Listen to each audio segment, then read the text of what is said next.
Now, before anyone asks, and I'm going to have to address this again later, I asked on Twitter if I should do a silly voice, because every dungeon barkeep worth his salt is secretly just the dungeon master doing a weird voice and trying to stall while the players figure out what the adventure is supposed to be.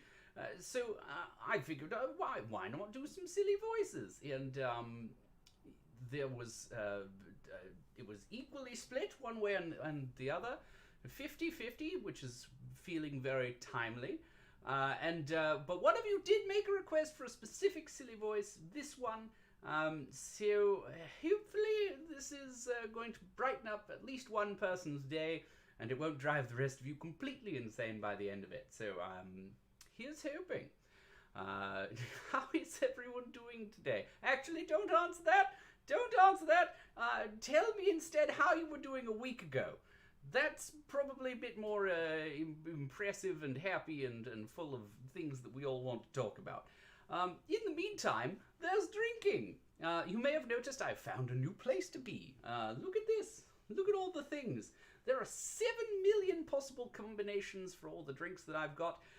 So I figured I'd reflect that in the amount of things behind me. Don't worry, they're not all pre-mixed cocktails. That would completely waste all of the time we're doing here. Those are the other 7 million that no one's going to want to drink, even if I make them right now.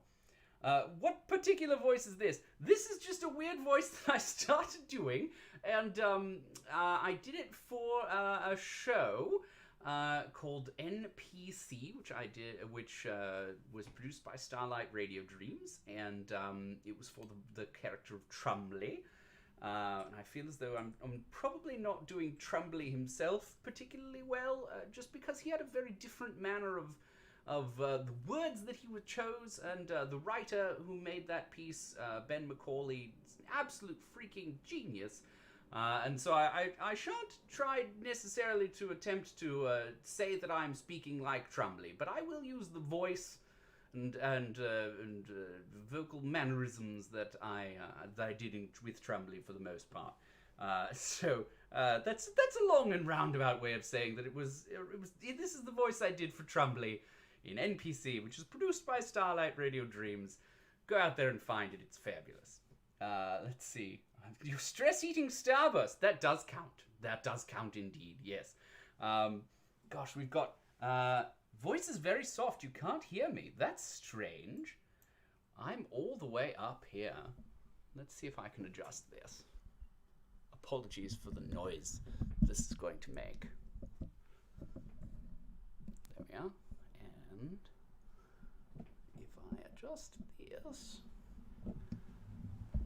Tell me if you can hear me any better now. You may also just need to adjust on your end, unfortunately. Sounds like Trumbly. Well, there's two people who know what I'm doing and think it sounds right, so there we are. Yes, the barkeep is. He's secretly the DM in disguise. Ooh. Now, I did come on a little bit early today, not just because I wanted to give everyone a chance to catch up on the stream, but also because what am I here for if not to be entertaining when you need it most? And I feel as though we all need it pretty badly right now. So I videotaped myself making tea today. And I'm probably going to release that in the next few days, just so that you can enjoy the sounds of a kettle boiling while you're at your computer. And hopefully some of you will enjoy that. Maybe I'll put it out. Maybe I'll get lazy and just not do it. I'm also working on my drink for this weekend, which will be releasing on Saturday, which will be a dwarven daiquiri. Ooh, doesn't that sound exciting? I know I'm excited, mostly because I get to drink it. And for those of you who made or acquired vanilla simple syrup for last week's special cocktail, the Graveyard Gimlet, we'll be using that one again, I think. We'll see how it turns out. I'll be filming it right after this one, but I suspect that's what I'm going to be putting in there, is that special vanilla simple syrup to add to the sweetness of the daiquiri and fight against the lime, and we'll see who wins. Yes? Ah, delightful. All right, it's 5 o'clock where I am, which means it's even more 5 o'clock where you are because of the way the time delay works. So let's do it!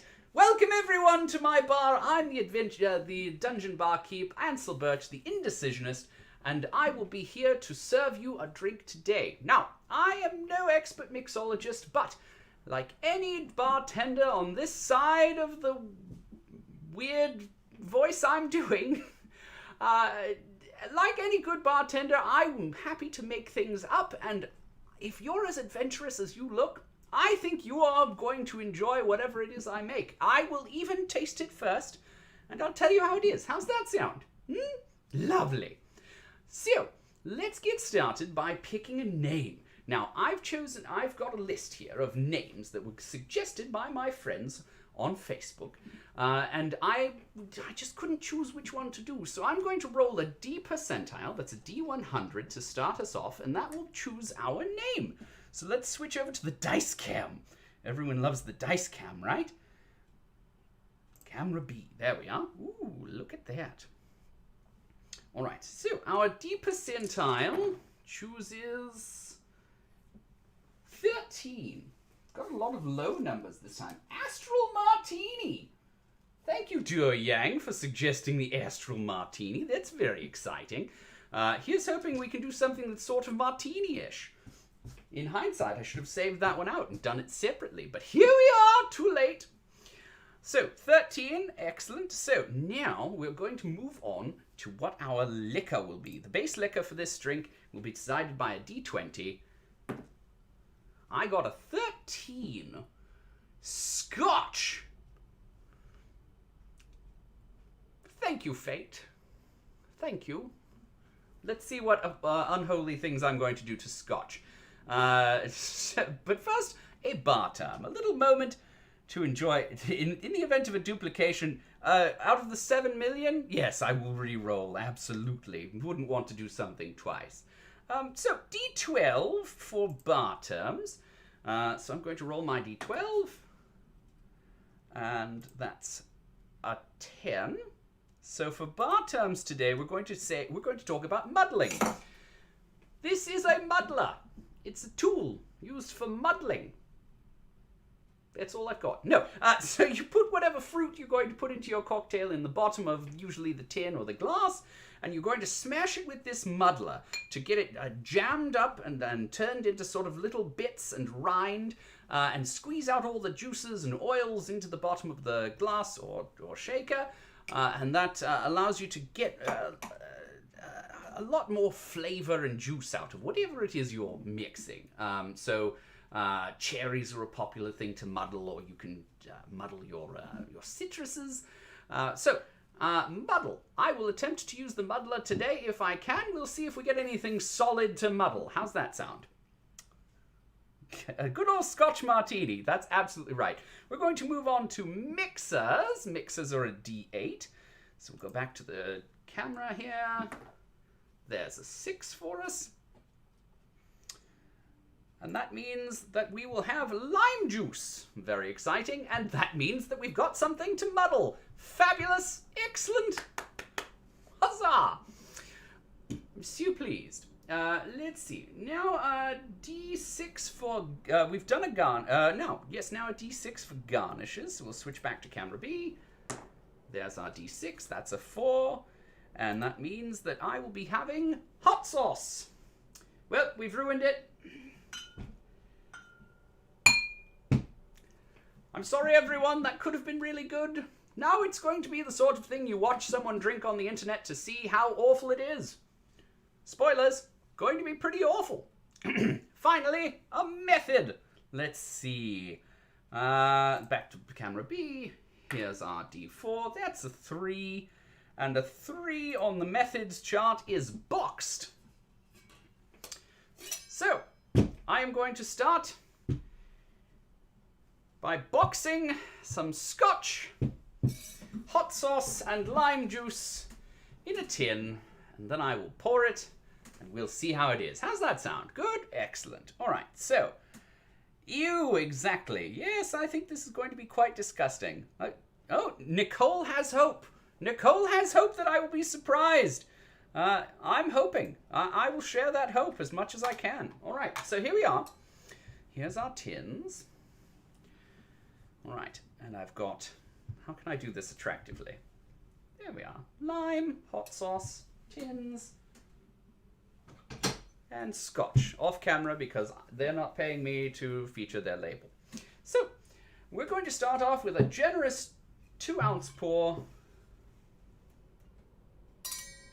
of scotch.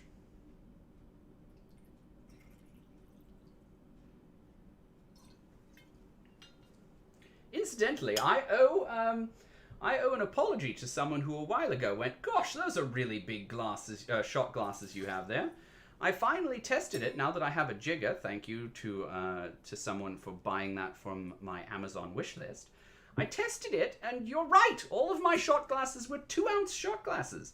Quite excessive, really.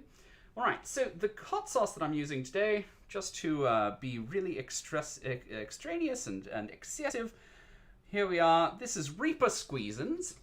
Reaper Squeezins is exactly what it sounds like. It's Carolina Reapers, squeezed, with as much pulp as possible. So I've got a few dashes of Reaper Squeezins in there. And now for our lime.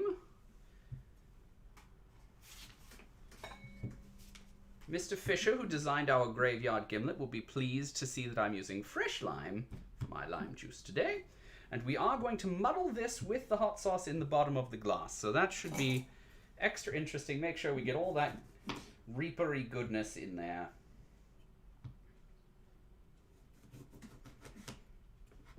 Now, I want about an ounce of lime juice to counteract everything else that's going on here. And with the limes that I've got, I've learned that's about the whole lime.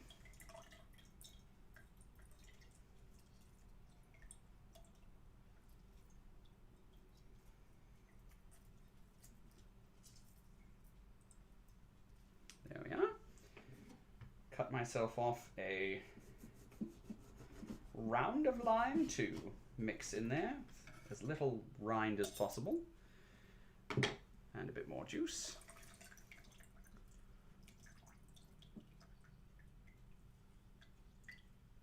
There we are. Now here's my muddler. Just going to mash that around down in there. Get it good and mixed up.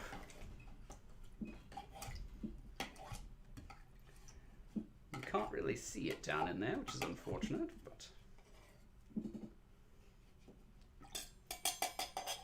there we are. That's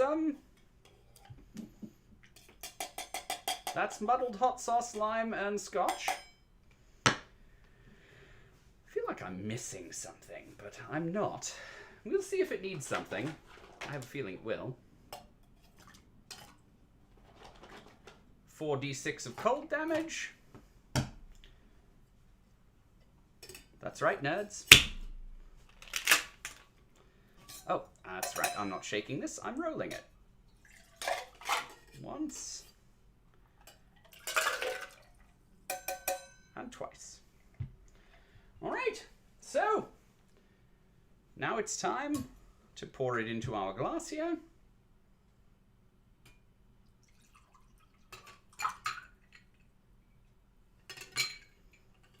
I could have strained out the ice, but I have a feeling I'm going to want it.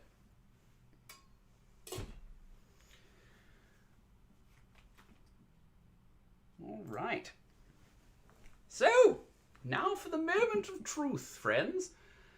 If you can see, it's got little floaties. That's partially the lime and partially the hot sauce.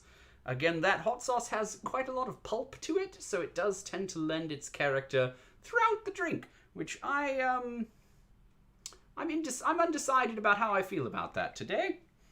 Let's see. Yes, rolling the glass from one to the other. There we are.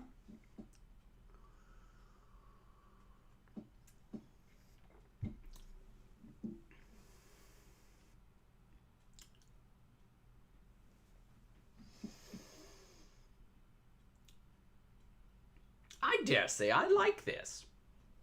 It needs adjustment, to be sure. There's this was not the right hot sauce to use. That's definitely apparent right off the bat.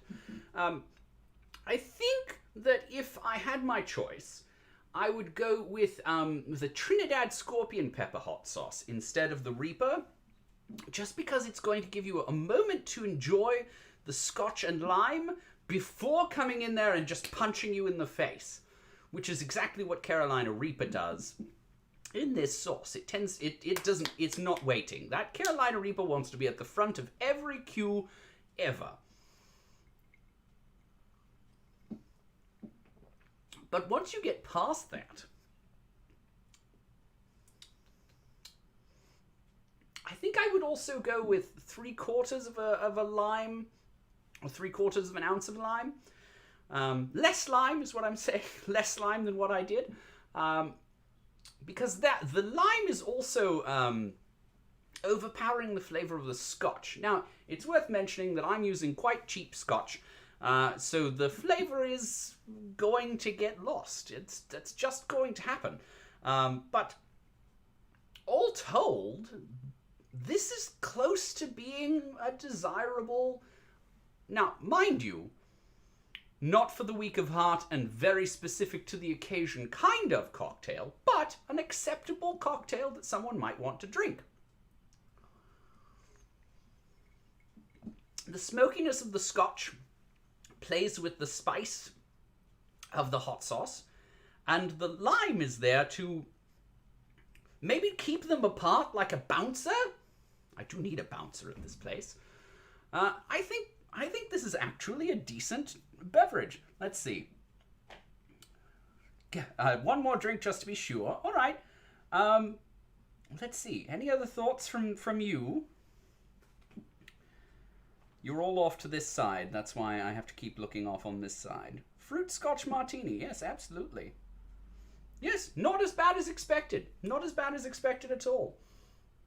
I suspect that with a little bit of tinkering, which I doubt anyone is going to do, this could be downright... This could be a thing you drank on purpose. It's bracing. It's the sort of thing you'd want to start your adventure, to make sure that everyone is raring to go for an evening out in the kobold warrens, smashing in skulls and cutting off heads. So, if you're about to have game night the way I am, I recommend try it out. This one's honestly the Astral Martini, being that it is from another plane of existence, lives up to its expectations. It's strong, it's decent, it's difficult to balance, and not everyone's going to agree on how much of anything goes into it. So, thank you so much for joining me here at my dungeon bar today. I have been Ansel, the Indecisionist, your dungeon barkeep, and I will be back next week at 5 o'clock on Wednesday, just like clockwork, to help keep everyone distracted from their everyday lives, and hopefully you will join me in my YouTube world. If you visit on my page on YouTube and subscribe to the channel, it helps me a lot, and if you live in Chicago, you will be very excited to know that I'm currently working towards 500 subscribers. If I get to 500, I'm adding Malort to the list of things that could possibly go wrong on my list of liqueurs. Or liquors, rather. And so if you want to see me drink Malort in increasingly strange situations, as well as make it possible for me to use Malort in my intentional beverages, 500 subscribers is when Malort joins the rail, and that's currently what I'm working towards. But every subscription, every like, every comment on YouTube helps me out a lot. I'm still new there, and I really appreciate the support that you've all given, and I hope you have a wonderful remainder of your day. Breathe, drink water, wash your hands, and drink adventurously.